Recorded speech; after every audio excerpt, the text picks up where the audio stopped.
Bir chaqaloq dunyoga keldi. Uning ota-onasi yaxshi tarbiya berib ulg'aytirdi.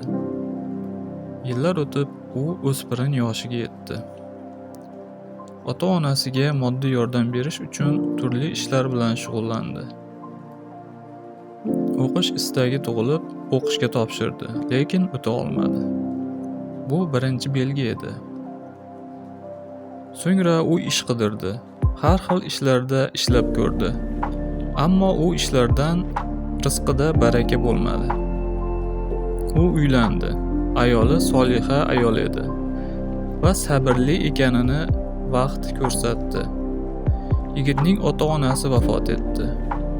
U qandaydir kuchli suyanchiqlardan ayrilganini his qildi. Turmush qiyinchiliklari boshlandi. Farzandlar dunyoga keldi. U oilasini boqish uchun o'zini har xil yo'llarga urdi, lekin rizq juda kam edi. U ko'pchilik qatori ishlash uchun uzoq yurtlarga ketdi, biroq ko'p yurmadi va vataniga qaytdi.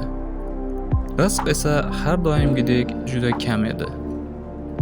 U umri davomida oilasini but qilib ta'minlash maqsadida tinmadi. Bir kun Qur'ondagi oyatlardan birini o'qib qoldi.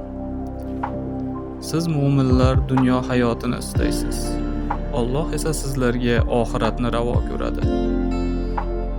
Bu oyat uning qalbiga katta taskin berdi.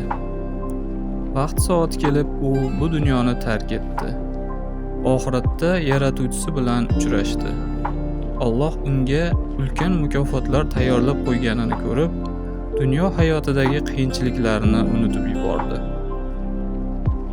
U jannatda ahli oilasi bilan abadiy baxtli hayotni boshlashdi.